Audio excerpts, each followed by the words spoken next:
Rio, but so we will see some awesome projects that we have from São Paulo, Rio, and Montreal, because we were working here, but also the guys from Montreal and the people from Montreal that also helped us in between. So it was like an American batch, a lot of cities, a lot of countries.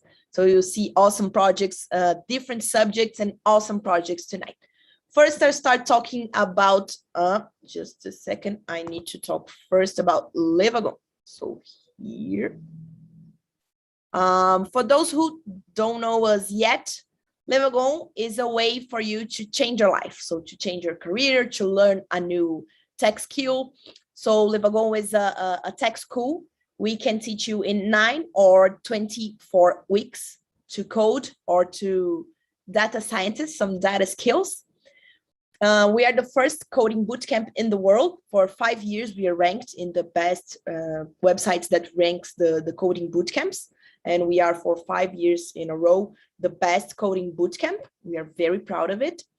And we help you to find a job as a web developer, become a freelancer, launch your own business, or work in a tech-related role. So anything related to tech, any skills you want to improve in technology industry, you need to know more.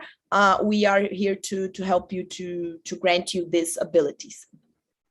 We are a global community. We are not the best bootcamp in the world. We're also the biggest. So we have 12,000 students in 45 cities worldwide. We don't have any other coding school that's so spread worldwide. So this is something we like a lot because the community is our main pillar. We help each other. If you go to any other Wagon in the world, we have the same way people will treat you, the same background. So it's awesome. We have the both bootcamps, so web dev and data science. So web dev, we like to say that it's for complete beginners. So you don't have to have any tech skills, or you can go from law to medical school. You can come from any career you want, and you can change your career. But for data science, we have some skills that the guys will show us today. And then you must know something about mathematics, statistics, and some stuff, programming. But we can take a quiz. You can call me Lenny, Vitinho, anyone from the staff, and we can help you with that. We can help you to prepare to do this test also. So it's not for beginners, but you need some background before that. We can help you with that also. And both programs we have in full-time and in part-time. So, I work, what can I do? You can do the part-time. It's made for people who work, so you can do it. And if you want to quit your job that you can't stand anymore, or if you're a freelancer and you can have some spare money, you can do our full-time also, that you have a quick results in only 2 months. You can have a new career, have a new job, and have a new curriculum, portfolio, and etc. And a final message to follow us everywhere. So YouTube, Facebook, Twitter, LinkedIn, Instagram, everywhere you find us, and we will be there. We have an account on TikTok too. We don't have the icon here, but we have it. So you can follow us there too. So let's start talking about batch 713. Our amazing batch. I don't know if you remember this print screen, but this was your first day. And it was a mess. We didn't know each other. We didn't know what to expect. And we have people from São Paulo, people from Rio, people from Montreal. And we are like, oh my God, what to expect? We can see your faces like, oh, this is the good decision. Is this a good bootcamp for me? I don't know if I will fit in, if I will like the people, and etc. So it's nice to see. I like to always in the demo day to show this print screen to see how much you improved in these 2 months and how amazing you become, and you didn't imagine that you could go so far. So I love to show this for you. I like this print screen because it shows the left one. It's your first week of Wagon. So you're a cute lion. And now you're just a burned lion because Wagon does that to you. So you are just, I can stand, I need to rest. Oh my God, it was the most insane 9 weeks of my life. I'm pretty sure you think this. And this is like a good meme that I always like to show. I like to say this quote in demo days too, in graduations, because education isn't something you can finish. And also isn't some, I think it works for all the subjects, for all the matters, but for technology, it's especially important because technology improves and changes every day. So it's not something that, oh, okay, now I'm a data scientist and I'm fine. No, you must keep studying every day, and every day things will improve, will change. So it's not something that you can finish. We are finished something today, that's your bootcamp, but you have like a lot of work to do and a lot of things to study and only be improving. It's your first step in your new career. So I'd like to say cheers for this amazing team that made this all possible. So I will do some claps here. I don't know if I can do it here, but I will do I will do like here. Claps for our amazing team. And to end, we like to say that talk is cheap, so show me the codes, but for data we say talk is cheap, show me the data. So right now I would like to call the first group. That is Daniel, Clemens, and Fabio, that will show us an amazing project about Twitter. Who are tweeters here? Who would like to know more about fake accounts, bot accounts, people accounts? So the stage is yours, guys.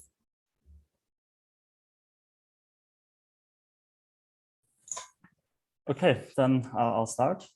Good evening, everyone, and welcome to our final presentation. Together with Fabio and Daniel, I'm going to talk about the Twitter bot detection. First, I'm going to give you a brief introduction about the project itself. Then we look at the data. Then we look at our approach, which models we trained and used. And then we're also going to show you our final app and the project itself. And then we're going to have a small future look at and what can be done next. So let's start with the context itself. I don't need to explain what Twitter is. I guess everybody is familiar with that. But instead, I want to tell you like a quick story or situation that you can imagine yourself in. For example, let's say you want to find more information about a certain topic. For example, let's say cryptocurrency, and you want to invest in cryptocurrency, but you don't know a lot about it. So you decide to go on a social media platform like Twitter to find certain information. And since there are a lot of users on Twitter and there are people posting a lot of different things, you're not sure if you can trust those sources, if it's a reliable source.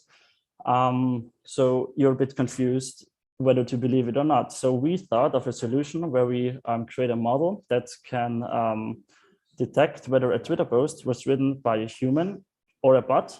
And it also can distinguish whether the post or the content itself is an organic content or inorganic content. And then based on that, you can decide for yourself whether you want to believe the model and the accuracy or not. But let's start by looking at the data, and Fabio will explain about that. All right, thanks, Clemens. Good evening, everyone. So to approach this problem that Clemens just told us, we would need some examples of like users from Twitter that were already known as bots or humans. So we could find this data set on Kaggle, which contains around 37,000 accounts that are labeled as bots and humans. From that starting point, we could actually retrieve a lot of more data from the Twitter API, which we could find a lot of features from these users, and we could also like retrieve around 2.6 million tweets. And from that, we could feed it to our models for them to learn this information and try to detect new occurrences of bots or humans when we fed our app in the end with user information. So basically, once we had this information, we basically fed the training IDs into the Twitter API. So you can actually query the Twitter API to extract various different levels of data. And the levels of data we actually extracted for this were at the user level and at the tweet level, specifically the text. So at the user level, and with the user level data and the tweet level data, we were able to actually train two different models. The user level model was a random forest model. basically utilizing features related to like the Twitter user themselves. Things like, is the user verified? Is the user private? How many followers? How many are they following? How many tweets? Are they on a public list? And if so, how many? And what kind of lag hours are there between their tweets? Are they doing tweets in a kind of a frequent way or kind of a random way? And this basically went into this model, and then the tweet level data, which is the text data, went into a tweet level model, and these were all loaded up in the Google Cloud platform. And all of this was basically trained up here. And at the front end, we deployed it all on online on a Heroku platform, where basically by inputting a Twitter ID, the user can obtain a user level prediction and a tweet level prediction. I'll pass on a little bit more on the tweet level model to Fabio. Yeah, just for you to get a bit more of a glimpse on how the tweet level data model worked, it just basically analyzed text. So he would look for patterns in the text that we fed the model with, and would try to find some patterns that would actually help the model to predict if the user is a bot or if the user is a human. For that purpose, we used a deep learning neural network, and with not a very basic architecture, but it returned a few good results for us. So yeah, as far as the results go, this is what the performance of the two models actually looks like. We essentially have like three key metrics here. We have accuracy, which is the overall predictive power of our two models. And you can see that they're actually in the 83, 90% in terms of overall accuracy. But more important, or as important, are things like precision. Now, what's precision?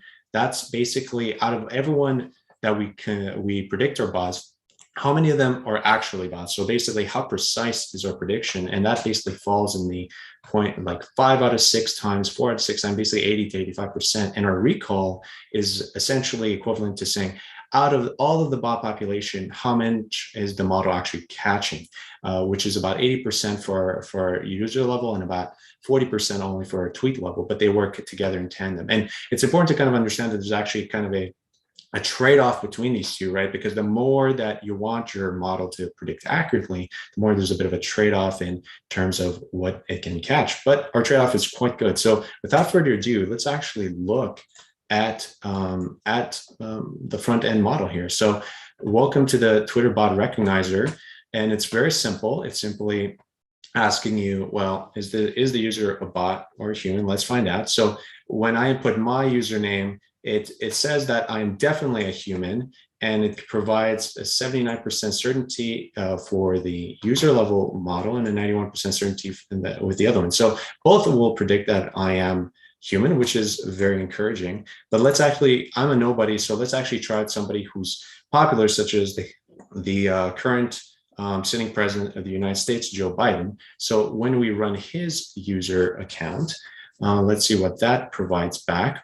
It says that he is definitely human, an 87% certainty and 95% certainty on both models that he is human. That's very good. Now, what about bots? Can we maybe test a few bots? Well, luckily, Twitter does have a public list of actual bots. These ones are out of New York City, and we can see a bunch of different bot accounts. One of them is called Headless Chicken. A random report from the last 10 years worth of official reports about decapitated animals. That's pretty grim. That's definitely a bot. So maybe we can test this NY chickens and see what that provides. Because when we run this through our model, it's running, it's querying. Takes a little bit, but it says definitely a bot. Both of them 84% bot, 88% bot. That's pretty great. What about another example, such as NYC spending bot? Beep boop, I retweet yesterday's spending by agency. That sounds like a bot to me. Very good. Let's fire that through and let's see what that provides. That runs through our model. Whoops, our algorithm is confused. However, most likely we can say that it is a bot. That's because the two models sometimes don't agree. Sometimes the user level model says bot, and sometimes and the other one will say human. In this case, the user level, in those kinds of situations, we actually defer to our user level, and it does say that it's also a bot. And what if we run maybe people that don't really have a lot of tweets? So for example, our colleague here, Clemens, he has a Twitter account, but he hasn't tweeted at all. So we cannot fetch any tweets from this user. However, he's probably a human. That's because even though we don't have tweet level data, we do have user level data because he does have an account. And that user level data gives a certain more certainty that he's a human. Now, what if we test our other colleague in our team, Fabio? If we test him, same situation, he doesn't have any tweet, but apparently I'm teamed up with a robot because this model predicts he's a bot. And there's 86% certainty. So why is this happening? Well, as one, if anyone wants to actually go and check out the analysis part, it actually goes into some pretty cool exploratory analysis. But the bottom line is that if you don't have a lot of activity, well, if you have no activity, you don't have any tweets.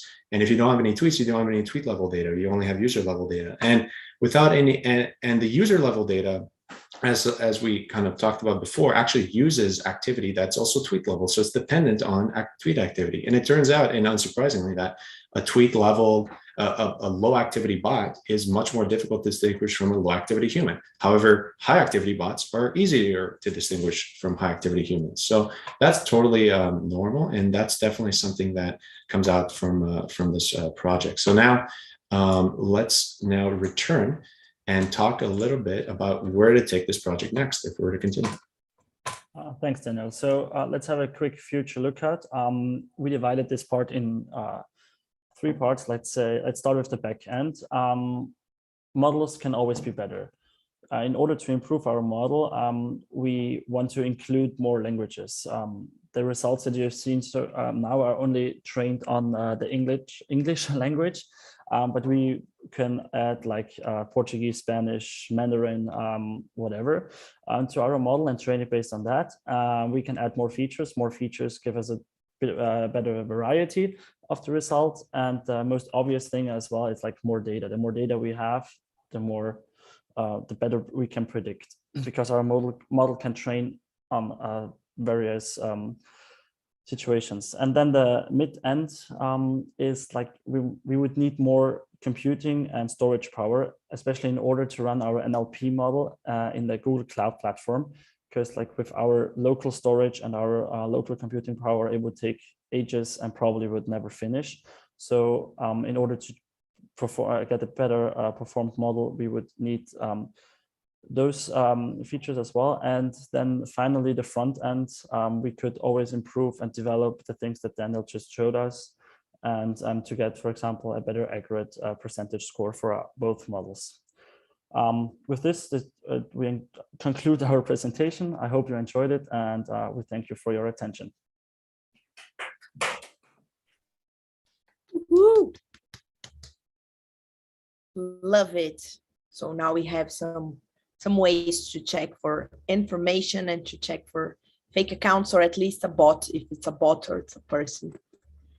Now I would like to call Aya, Bruno, and Luis, that has an awesome project about LinkedIn and personalities and HR, the future of the HR. Hello, guys.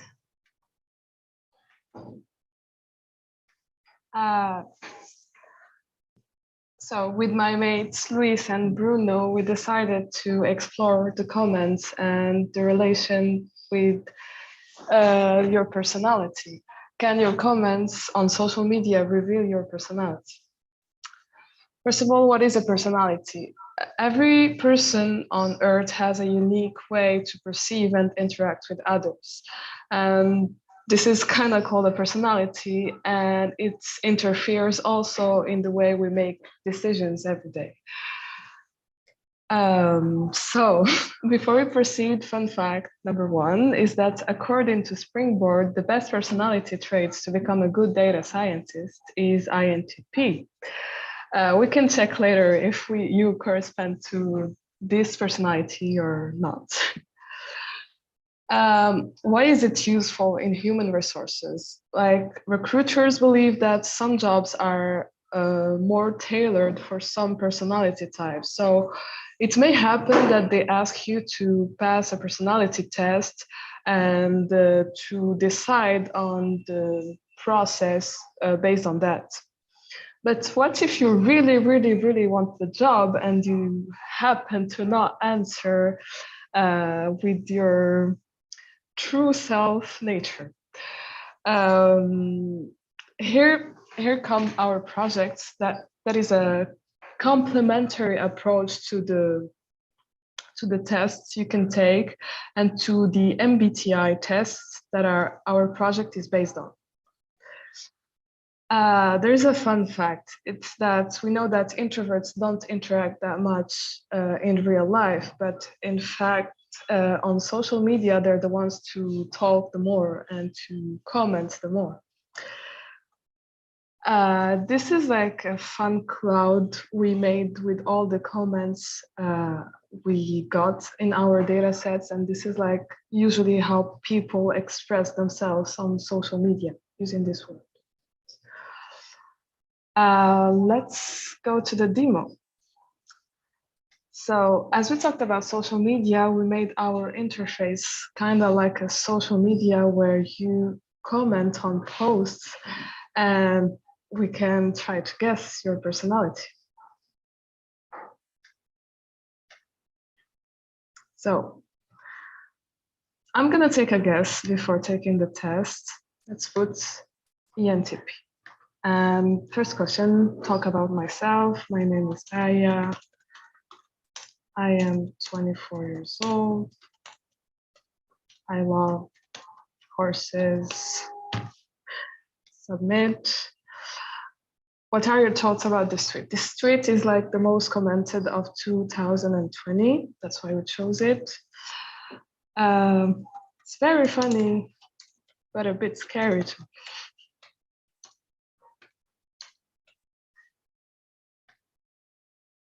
And finally, what are your thoughts about cats and this cat?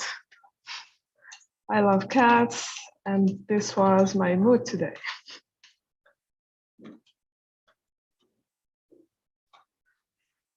Can submit.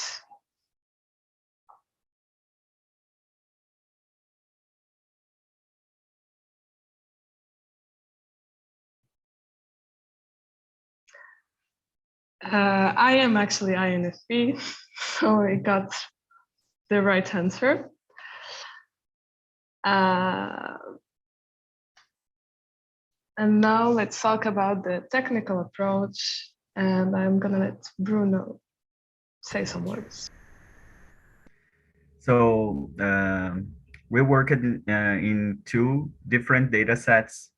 We have a first one from Kaggle with the last 50 comments for person in a row with the personality type attached to it. And another one from Reddit with 1 million rows with a post and the personality type that person declares in the post. So we made a machine learning algorithm. We worked with XGBoost classifier to do a supervised learning in a NLP. And we do after some features to work with it that do sentiment analysis, that clear texts, vectorizers, because the algorithm only works with numbers. So we can get a bunch of calculus inside of that. And finally, we have the model with 70% accuracy. It's not a high accuracy, but there's a lot of things we can do to improve that. The first limitation that we have that we thought to work with LinkedIn data, but the API of LinkedIn is not available for the public. So we try to use other source to do that. We could get more data about all the personalities, because the 16 personalities is not the same distribution inside the data. So if we had more data about each personality, we could improve the model to do a better prediction. And we can create another features or another targets for prediction, like predict every quadrant, not only the personality itself, and so on. But I think it's a good start, and we can get maybe a fruitful model to do an awesome job. Thank you all. Thank you for listening, and I hope you liked it. Thank you. Great. Woohoo. It was amazing. We'd like to, anyone who didn't try this test before the MBT, is super nice. And then when you know your personality, you should come back to the page of the guys and test if the algorithm is cool. And it's super nice. I just opened the tab here and I will try if it gets my ENFP. Okay, guys, so let's go for our last presentation. I would like to call Ulisse, Mateus, Leonardo, and William that brought an amazing project about music and about deep learning constructing music. You will see a composer, an AI composer.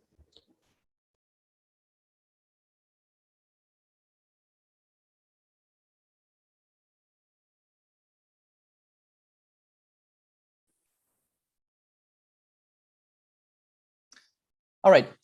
Good evening, everyone. What if deep learning could generate some pleasant piano melodies? This is the question we tried to answer during the last 2 weeks with my team composed of Mateus, William, Leo, and myself. With this project, the goal was not to develop a new fancy app or to solve a crucial problem. This project was about experimenting and discovering if, using the right data and the right techniques, we could manage to generate piano melodies that make sense.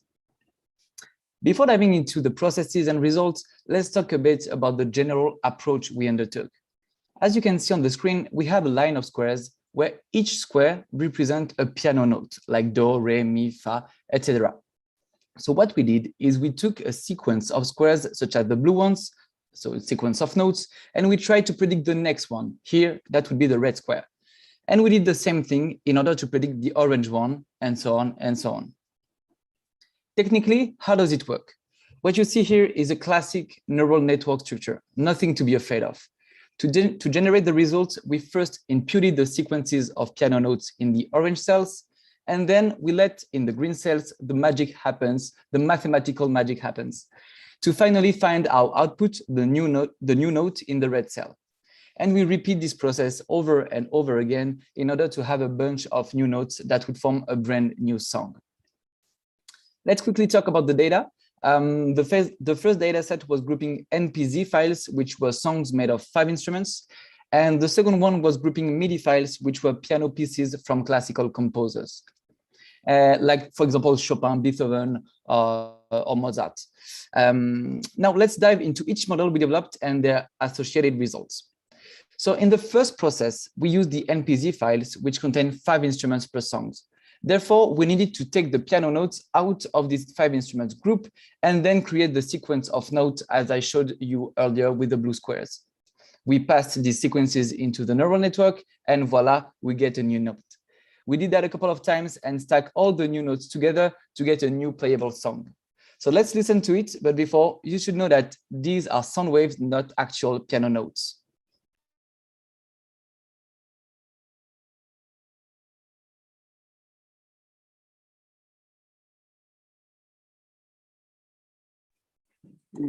I think we couldn't heard it. Yeah, no, we couldn't heard it, Mateus. Or maybe you in mute.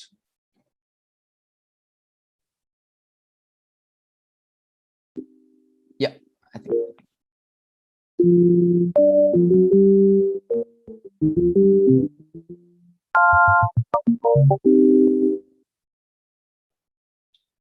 All right, so that was an interesting result, but that can definitely be improved. So in this first process, we only used the piano and completely put aside the other 4 instruments, which are in the end all very codependent when it comes to creating something harmonious. So by only having a part of a whole, it was hard to generate something that sounded really cool. In the second process, we used MIDI files which contain piano pieces from classical composers. From these pieces, we extracted notes and their duration and created sequence as we did previously. But now we have two models, one to predict the next note and one to predict the next note's duration. The goal was to have something with a more human touch. We did that a couple of times, stacked everything together, and constructed a new song from that. Here is one of the many good results we've got.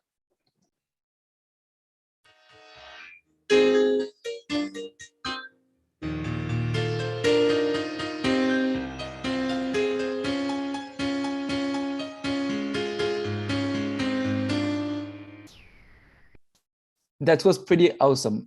This was created from completely random notes, so it's a pretty good result. In the third and last process, we also used the classical composer dataset. And as we got some nice results in the previous one using duration, we thought that using more features could be a good way to generate even better results. We extracted the note, its octave, which means how high the note is, its duration, and if it's a flat or a sharp. Once again, we used the sequence approach, but here the data structure was a bit different, so we only needed one neural network. Each prediction generated one new note with its corresponding features, the octave, the duration, and is it a flat or a sharp. We did that a couple of times, joined the predicted notes into one sequence, and then we had a new song. Here is a sample for you to listen.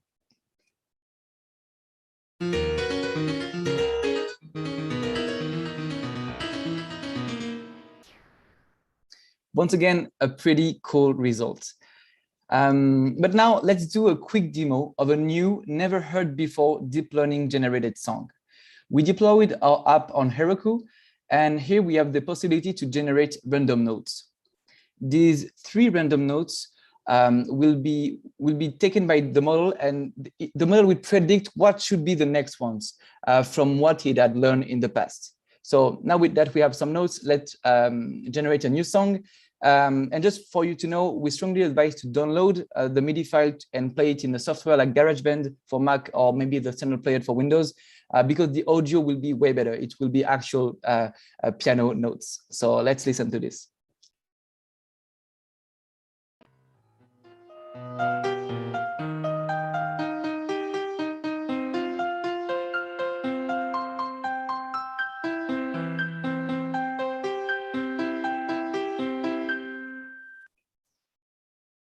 That was pretty amazing once again. So now we have something great, but let's talk a bit about the performance. First, we found the result to be honestly quite satisfying. And one thing that was really interesting is that the actual performance can only be measured by human ears, not by the computer. We decided as a team if the new song we created was good or bad. And that helped us a lot to improve our models and create even better songs along the way. Because of the limited computational power, we couldn't train everything we wanted. So as next steps, we could train maybe on more data and train a bigger network in order to improve the prediction. Also, making specific model for specific composer would be nice. For example, we could predict new notes in a Chopin way or in a Mozart way. Something cool would have been also to work with multi-instrument, but unfortunately, that's something we couldn't do in 2 weeks, but why not in the future? And finally, an extra thing would have been to optimize the output quality. So we hope you enjoy listening to some AI composed music, and we thank you for your attention. And special thanks to my team with Matthews, the data science jack of all trades, Will, the accomplished data engineer, and Leo, the Python master. And of course, all the teachers that help us during this last month. Thank you. Woohoo! Congrats, guys. It was a super nice project. To all of you, congratulations on your graduation. You're now officially data scientists, so you can refresh your LinkedIns, you can tell your friends, now I have a new job, now I have a new position. And now you are part of a selected team in the world of data scientists, the hottest career in the world. So congratulations again. I will send you your certificates. Hope you can enjoy a lot your Friday. So drink a lot, be responsible, and then you can improve the projects further. But now let's think about the fun. So thank you very much, guys. Thank you for watching, guys. And if you want to have any doubts about Le Wagon and you want to ask, you can look for me or for Milene or from Victor, anyone from the team. Okay, thank you very much. Have a good night. Thank you. Thank you so much. Thank you.